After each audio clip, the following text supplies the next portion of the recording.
तो प्यारे बच्चों, आज हम स्टार्ट करेंगे क्लास 3 जिसका नाम है आम के पेड़। सुनो कहानी। सुनो कहानी का मतलब इस कहानी को पढ़ेंगे। गर्मियों के दिन थे। सौरभ के चाचा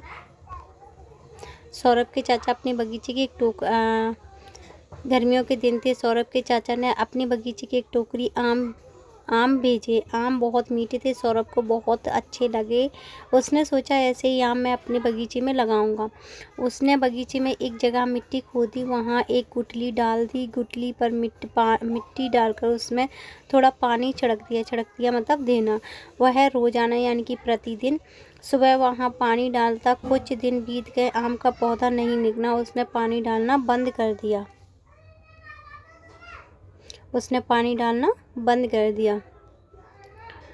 एक दिन हल्की बारिश हो रही थी। हल्की बारिश होती थी। सौरभ घूमता हुआ बगीचे में उस जगह पहुंचा।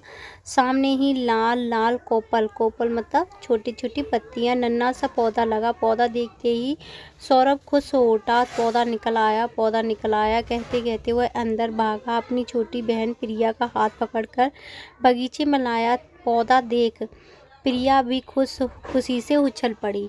सौरभ बोला, यह पौधा मैंने लगाया है। यह आम का पौधा है। इसमें खूब मीठे आम लगेंगे। दोनों भागे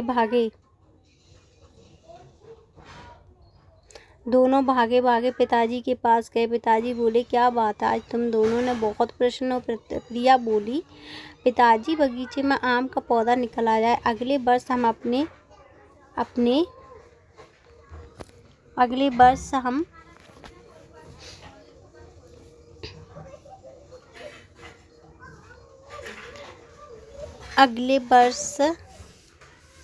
कहते भागा। अपनी छोटी बहन प्रिया का हाथ पकड़कर उसे बगीचे में ले आया। पौधा देखकर प्रिया भी खुशी से उछल पड़ी। सौरभ बोला, यह ने लगाया आम का पौधा, इसमें खूब मीठे आम लगेंगे। दोनों भागे भागे पिताजी के पास गए। पिताजी बोले, क्या बात है, आज तुम दोनों बहुत प्रसन्न हो। प्रसन्न का मतलब होता है खुश होना। क्या होना? खुश होना। पिताजी बोले, पिताजी बगीचे में आम का पौधा यानी कि पेड़, छोटा वाला जो पेड़ होता है उसे पौधा बोलते हैं। अगले वर्ष यानी कि अगले साल हम अपने ही पौधे के आम खाएंगे। उनकी बात सुनकर पिताजी हंसे। वे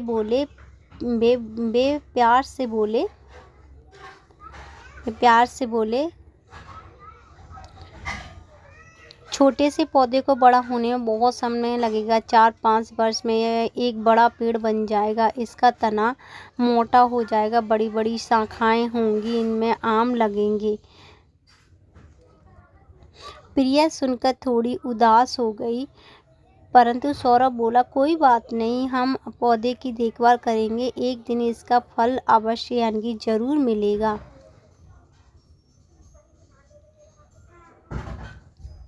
इस चैप्टर के जो क्वेश्चन है बच्चों की रिक्वेस्ट में ही करवाए जाएंगे, इसीलिए कमेंट बॉक्स में क्वेश्चन के लिए रिक्वेस्ट लिख देना।